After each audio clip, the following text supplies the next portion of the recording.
Cumprimento a todos com a paz de meu Senhor Jesus. Seja bem-vindo ao estudo do Grande Conflito, capítulo 11.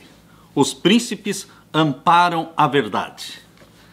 Um dos mais nobres testemunhos proferidos já pela Reforma foi o protesto apresentado pelos príncipes cristãos da Alemanha na Dieta de Spira, em 1529.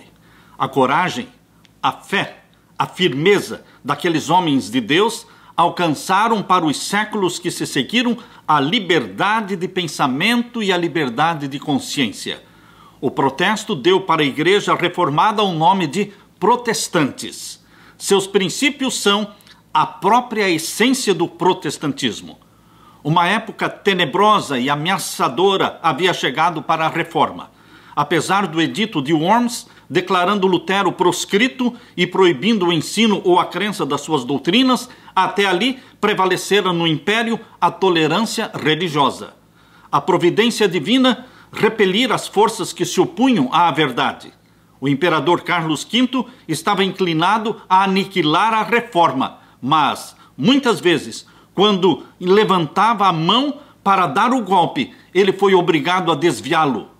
Finalmente, os soberanos católicos coagiram seus feudos, seus vassalos, a que fizessem causa comum contra os reformadores. A Dieta de Spira, em 1526, dera a cada estado ampla liberdade em matéria religiosa, até a reunião de um concílio geral. Mas, mal haviam passado os perigos que asseguraram aquela concessão, o imperador convocou uma segunda dieta a se reunir em Spira em 1529, com o fim de destruir a heresia. Os príncipes deveriam ser induzidos por meios pacíficos, sendo possível, a se colocarem contra a reforma. Mas, se tais meios falhassem, o imperador Carlos V estava preparado para recorrer à espada e à violência.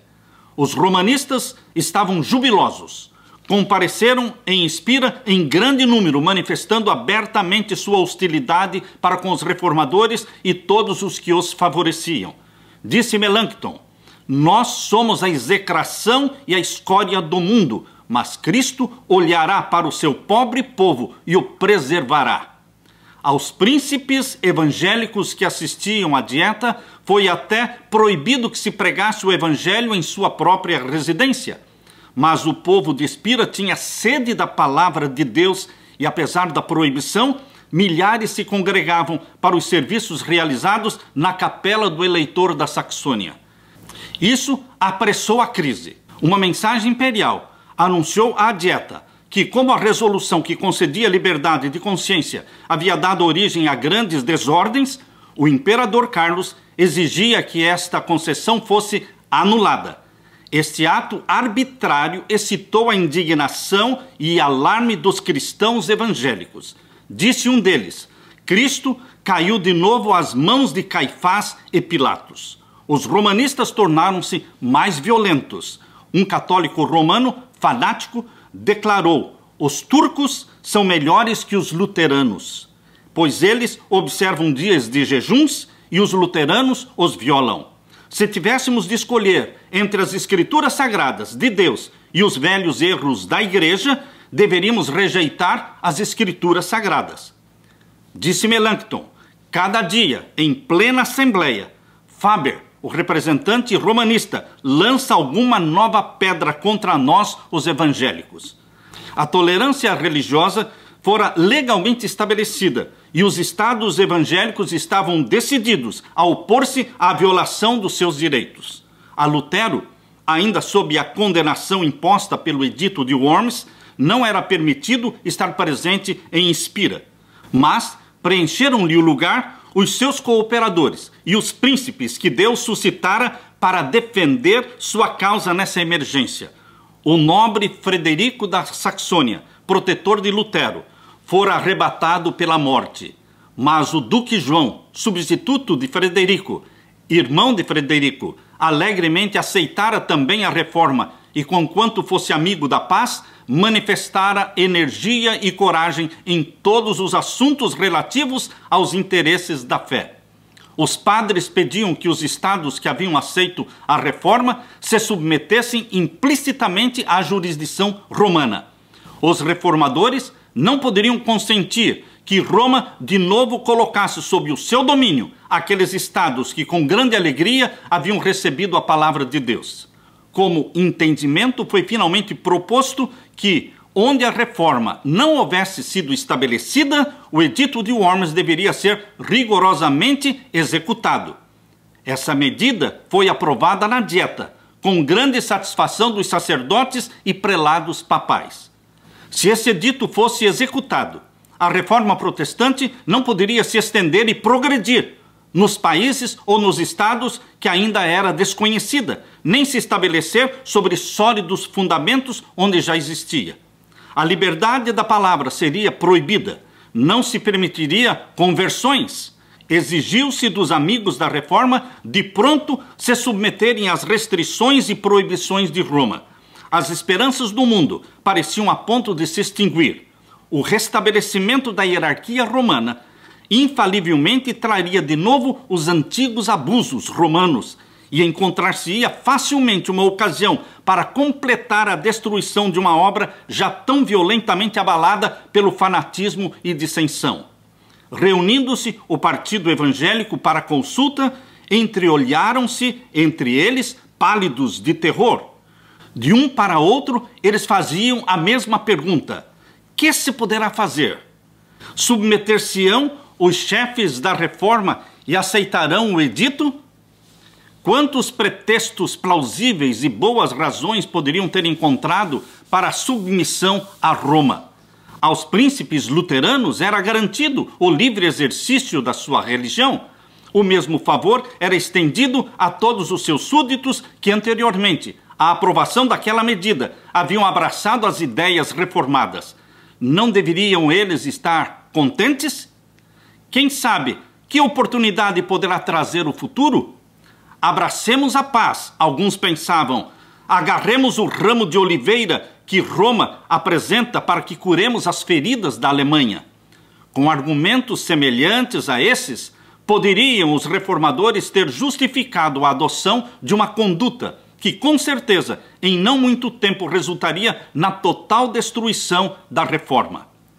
Felizmente, consideraram o princípio sobre o qual aquele acordo se fundamentava e agiram com fé. Qual era o princípio? Era o direito de Roma coagir a consciência e proibir o livre exame. Mas não deveriam eles próprios e seus súditos protestantes gozar de liberdade religiosa? Sim, como um favor especialmente estipulado naquele acordo, mas não como um direito deles. Roma era juiz infalível e deveria ser obedecida. A aceitação do acordo proposto teria sido a admissão virtual de que a liberdade religiosa deveria se limitar à Saxônia, a Alemanha reformada. E quanto ao resto de toda a cristandade, o livre exame, a profissão de fé reformada seriam crimes e deveriam ser castigados com a masmorra ou a tortura. Poderiam eles localizar e restringir a reforma protestante à Saxônia? E a liberdade religiosa?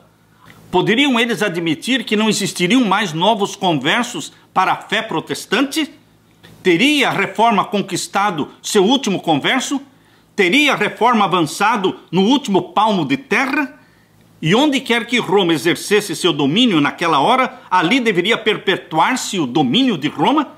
Poderiam os reformadores alegar que eram inocentes do sangue daquelas centenas e milhares de pessoas que, em consequência desse acordo, teriam que perder a vida nas terras papais?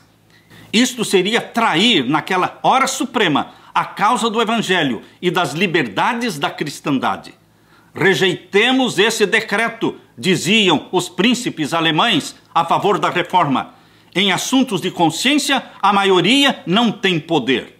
Os delegados declararam: é ao decreto de 1526 que devemos a paz que o império goza. Sua abolição encheria a Alemanha de perturbações e divisão. Proteger a liberdade de consciência é dever do Estado, e isto é o limite da sua autoridade em matéria de religião. todo governo secular que tente legislar sobre as observâncias religiosas ou impô-las pela autoridade civil está a sacrificar o próprio princípio pelo qual os cristãos evangélicos tão nobremente lutaram. Os católicos romanos decidiram-se a derrubar aquilo que eles chamaram de ousada obstinação. Os representantes das cidades livres foram finalmente convocados para a dieta. Quando levados à prova, quase a metade se declarou a favor da reforma. O rei Fernando, representante do imperador na dieta, pediu aos príncipes que aceitassem o decreto, assegurando-lhes que o imperador grandemente se agradaria deles. Mas aqueles homens, os príncipes da reforma, eles eram leais e reconheciam uma autoridade acima da dos governantes terrestres e responderam calmamente: obedeceremos ao imperador em tudo o que possa contribuir para manter a paz e a honra de Deus. Na presença da dieta, o rei Fernando finalmente anunciou ao eleitor da Saxônia e aos seus amigos que o edito ia ser redigido na forma de um decreto imperial e que a única maneira de agir que lhes restava seria submeter-se à maioria. Tendo assim falado, o rei Fernando retirou-se da Assembleia, não dando aos reformadores oportunidades para deliberar ou replicar. Sem nenhum resultado, enviaram uma delegação pedindo ao rei que voltasse. À sua representação, o rei Fernando respondeu somente assim: é questão decidida, a submissão é tudo o que resta. O partido imperial estava convicto de que os príncipes cristãos adeririam às escrituras sagradas como superiores às doutrinas e preceitos humanos e sabia que, onde quer que fosse aceito este princípio das escrituras sagradas como sendo a superior, o papado seria afinal vencido. Houvessem os reformadores confiado unicamente no auxílio humano e teriam sido tão impotentes como supunham os adeptos do Papa. Mas, conquanto fracos em número e em desacordo com Roma, tinham a sua força. Apelaram do relatório da dieta para a palavra de Deus e do imperador Carlos para Jesus Cristo, Rei dos Reis e Senhor dos Senhores. Como o rei Fernando se recusasse a tomar em consideração as convicções dos príncipes da reforma, as convicções de consciência, os príncipes se decidiram a não tomar em conta a ausência do rei Fernando, mas levar sem demora seu protesto perante o Concílio Nacional, e foi, portanto, redigida e apresentada à dieta esta solene declaração. A declaração redigida dizia: protestamos pelos que se acham presentes perante Deus, nosso único Criador, Preservador, Redentor e Salvador, e que um dia será o nosso juiz, bem como perante todos os homens e todas as criaturas, que nós, por nós e pelo nosso povo, não concordamos de maneira alguma com o decreto proposto, nem aderimos ao mesmo em tudo que seja contrário a Deus, à sua santa palavra, ao nosso direito de consciência e à salvação de nossa alma. Não há doutrina correta, além da que se conforma com a palavra divina. O Senhor proíbe o ensino de qualquer outra doutrina. As Sagradas Escrituras devem ser explicadas por outros textos mais claros. Este santo livro é, em todas as coisas necessárias ao cristão, fácil de compreender e destinado a dissipar as trevas. Estamos decididos, com a graça de Deus, a manter a pregação pura e exclusiva de sua santa palavra, tal como se acha contida nos livros bíblicos do Velho e do Novo Testamento, sem lhes acrescentar coisa alguma que lhe possa ser contrária. Esta palavra é a única verdade, é a regra segura para toda a doutrina, de toda a vida, e nunca pode falhar ou nos iludir. Aquele que edifica sobre este fundamento resistirá a todos os poderes do inferno, ao passo que todas as vaidades humanas que se estabelecem contra ele cairão perante a face de Deus. Por esta razão, rejeitamos o jugo que nos é imposto.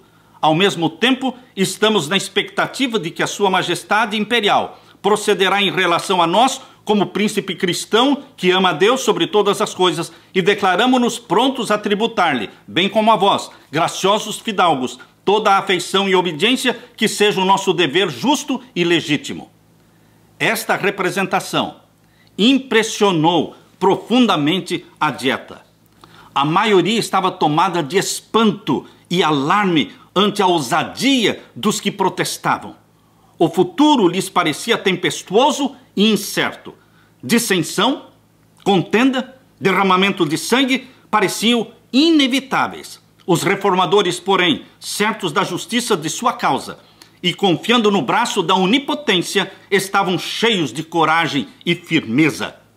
Os princípios contidos neste célebre protesto de Augsburgo, de 1530, constituem a própria essência do protestantismo. Ora, esse protesto se opõe a dois abusos do homem em matéria de fé: a autoridade arbitrária da Igreja. Em lugar desses abusos, coloca o protestantismo o poder da consciência acima do magistrado e a autoridade da palavra de Deus sobre a Igreja visível. Em primeiro lugar, rejeita o poder civil em assuntos divinos e diz com os profetas e apóstolos: mais importa obedecer a Deus do que aos homens. Na presença da coroa de Carlos V, ele ergue a coroa de nosso Senhor Jesus Cristo. Vai mais longe ainda. Firma o princípio de que todo o ensino humano deve subordinar-se aos oráculos de Deus. Os protestantes negavam ao padre ou magistrado o direito de intervir. O protesto de Spira foi um testemunho solene contra a intolerância religiosa e uma asseveração do direito de todos os homens de adorarem a Deus, segundo os ditames da sua própria consciência. A declaração tinha sido feita. Estava escrita na memória de milhares e registrada nos livros do céu, onde nenhum esforço humano poderia apagá-la. Toda a Alemanha evangélica adotou o protesto como a expressão da sua fé.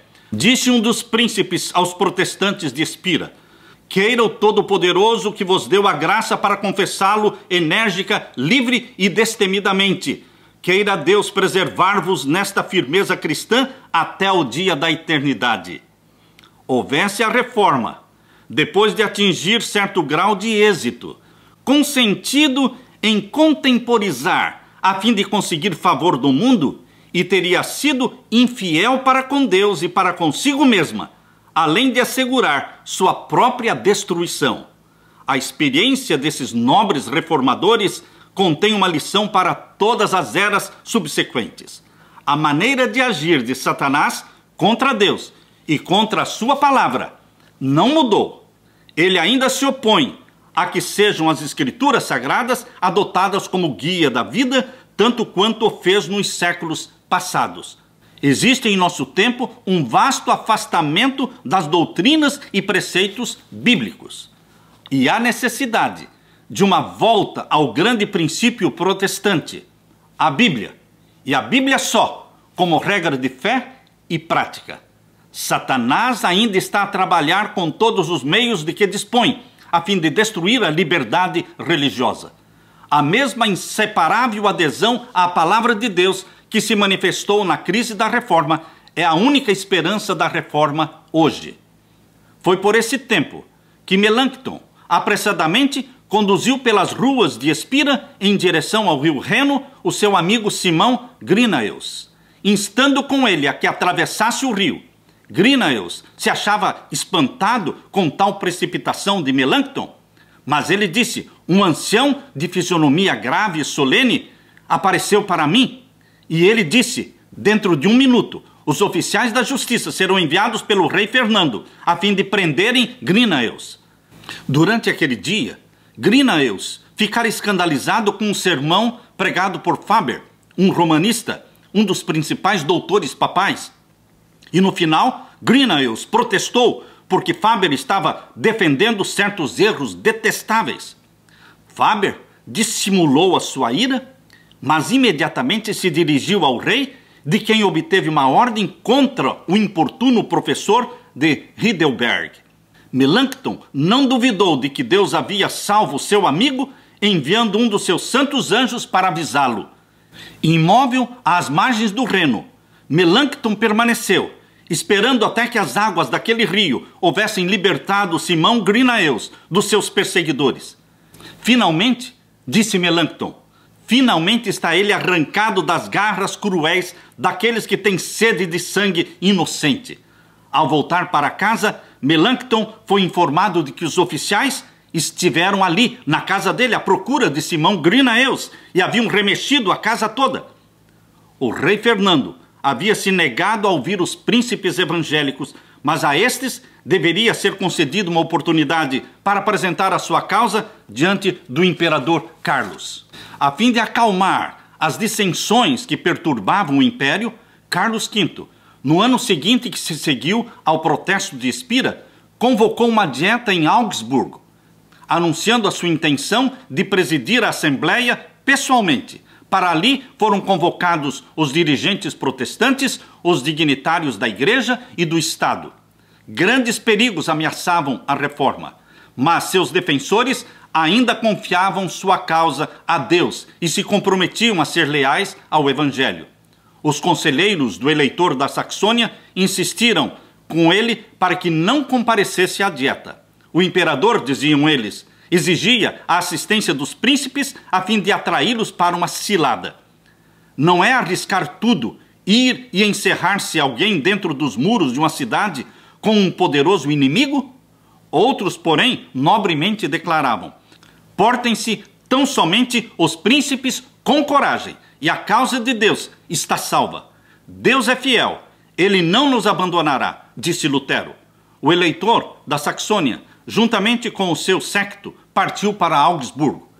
Todos estavam cientes dos perigos que o ameaçavam, e muitos seguiram com semblante triste e coração perturbado.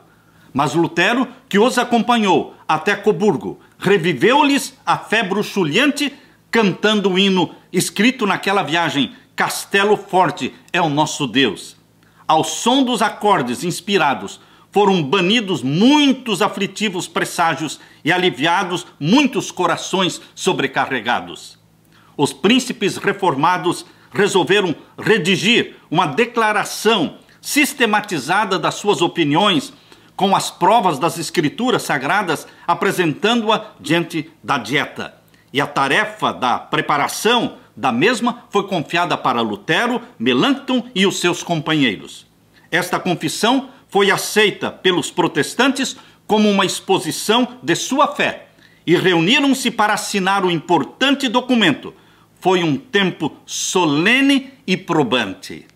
Ao virem para a frente os príncipes cristãos reformados a fim de assinar a confissão, Melancton se interpôs, dizendo: compete aos teólogos e ministros propor estas coisas.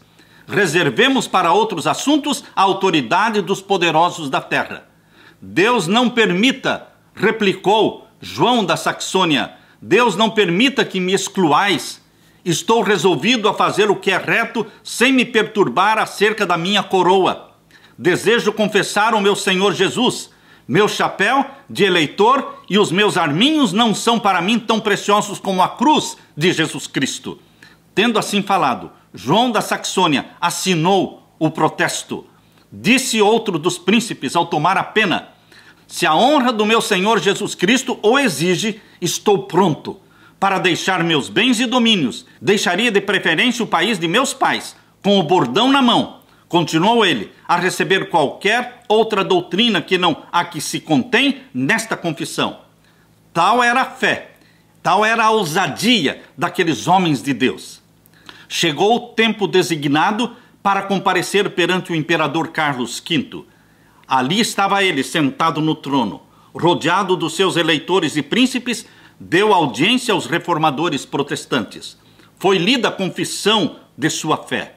Naquela augusta assembleia, as verdades do Evangelho foram claramente apresentadas e indicados os erros da Igreja Papal. Com razão, foi aquele dia declarado o maior dia da Reforma Protestante, um dos mais gloriosos na história do cristianismo e da humanidade. Poucos anos se haviam passado desde que o monge de Wittenberg estivera em Worms, sozinho, perante um conselho nacional. Mas agora, em seu lugar, no lugar de Lutero, estavam os mais nobres e poderosos príncipes do império. A Lutero fora proibido comparecer em Augsburgo, mas ele estivera presente por suas palavras, por suas orações.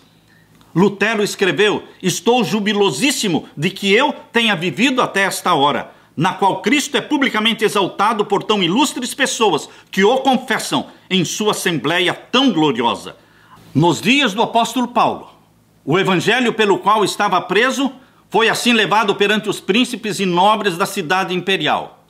Igualmente, nesta ocasião, aquilo que o imperador proibira fosse pregado do púlpito era agora proclamado em palácio. Aquilo que muitos tinham considerado inconveniente que os próprios servos ouvissem era agora com admiração ouvido pelos senhores e fidalgos do império. Reis e grandes homens constituíam o auditório. Príncipes coroados eram os pregadores, e o sermão era a régia verdade de Deus.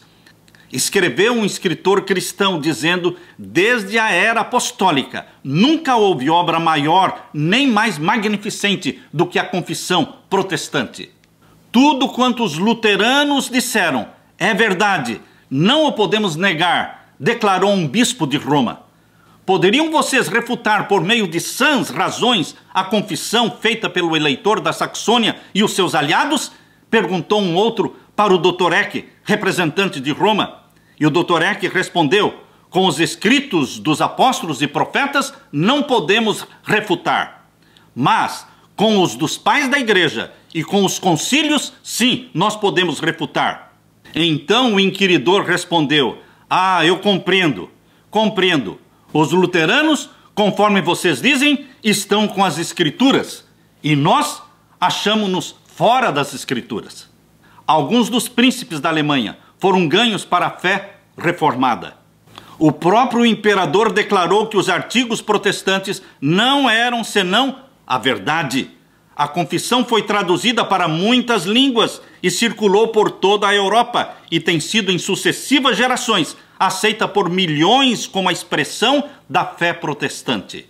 Os fiéis servos de Deus não estavam labutando sozinhos. Enquanto principados, potestades e hostes espirituais da maldade nos lugares celestiais se coligavam contra eles, o Senhor não se esquecia do seu povo. Se pudessem seus olhos se abrirem, teriam visto uma prova da presença e auxílio divinos, tão assinalada como fora concedida aos profetas de outrora. Quando o servo de Eliseu mostrou para o seu senhor o exército hostil que o cercava, excluindo toda a possibilidade de escape, o profeta Eliseu orou: Senhor, peço-te que lhe abras os olhos para que veja. 2 Reis 6:17. E eis que a montanha estava cheia de carros e cavalos de fogo, o exército do céu, estacionado para proteger o homem de Deus. Desta maneira, guardaram os anjos, os obreiros, na causa da reforma. Um dos princípios mais firmemente mantidos por Lutero era que não deveria haver recurso ao poder secular em apoio da reforma, e tampouco deveriam apelar para as armas para sua defesa. Regozijava-se Lutero de que o evangelho fosse professado por príncipes do império. Mas quando os príncipes propuseram se unir numa liga defensiva, declarou que a doutrina do evangelho seria defendida por Deus tão somente. Quanto menos o homem se intrometesse na obra, mais surpreendente seria a intervenção de Deus em prol da mesma. Todas as precauções políticas sugeridas eram, na opinião de Lutero, atribuíveis ao temor indigno e à pecaminosa desconfiança.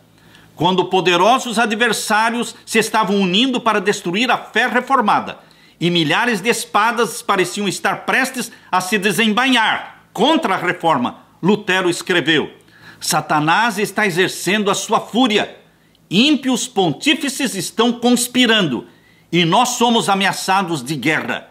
Exortai o povo a contender valorosamente perante o trono do Senhor pela fé e pela oração, de modo que os nossos inimigos, vencidos pelo Espírito de Deus, possam ser constrangidos à paz. Nossa principal necessidade, dizia Lutero, nosso principal trabalho é a oração. Saiba o povo que no momento se encontra exposto ao gume da espada e à cólera de Satanás. Portanto, orem, orem. Novamente, em data posterior, Lutero declarou que a única arma empregada nesta luta deveria ser a espada do Espírito. Escreveu Lutero ao eleitor da Saxônia: não podemos, perante nossa consciência, aprovar a aliança proposta. Morreríamos 10 vezes de preferência a ver nosso evangelho fazer derramar uma gota de sangue. Nossa parte é sermos semelhantes a cordeiros no matadouro. Temos de tomar a cruz de Cristo, seja a vossa alteza, sem temor.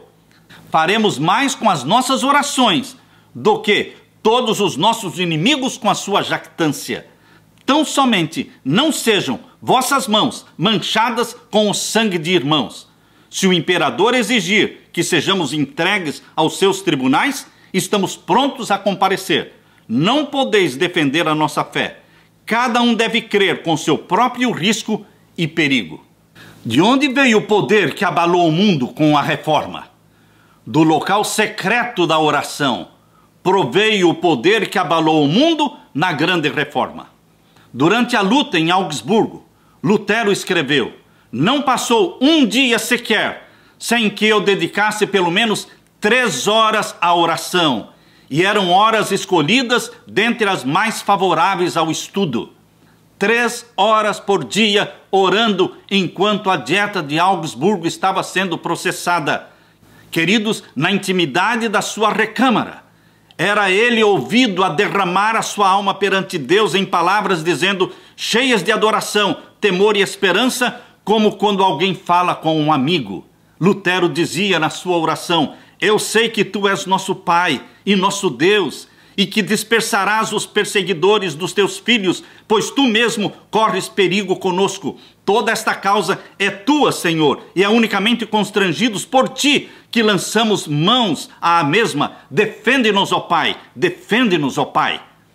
A Melanchthon, que se achava aniquilado sob o peso da ansiedade e temor, Lutero escreveu para ele: graça e paz em Cristo, Melanchthon. Em Cristo digo eu, e não no mundo. Amém. Odeio com ódio enorme esses extremos cuidados que vos consomem. Se a causa é injusta, abandonai-a. E se a causa é justa, por que desmentiríamos as promessas daquele que nos manda dormir sem temor? Cristo não faltará, Melanchthon. Cristo não faltará à obra da justiça e verdade. Ele vive. Cristo vive. Ele reina. Que temor, pois, poderemos ter? Estas foram as palavras de Lutero para Melanchthon. Deus ouviu os clamores dos seus servos. Deu aos príncipes e ministros graça e coragem para manterem a verdade contra os dominadores das trevas deste mundo. Diz o Senhor: eis que ponho em Sião a pedra principal de esquina, eleita e preciosa, e quem nela crer não será confundido. 1 Pedro 2,6. Os reformadores protestantes haviam edificado sobre Cristo, a rocha da nossa salvação, e as portas do inferno não prevaleceriam contra eles. Queridos, nós somos reformadores, nós somos protestantes, nossa fé está fundamentada na palavra de Deus e na rocha eterna, que é Jesus Cristo. Aleluia! Deus te abençoe.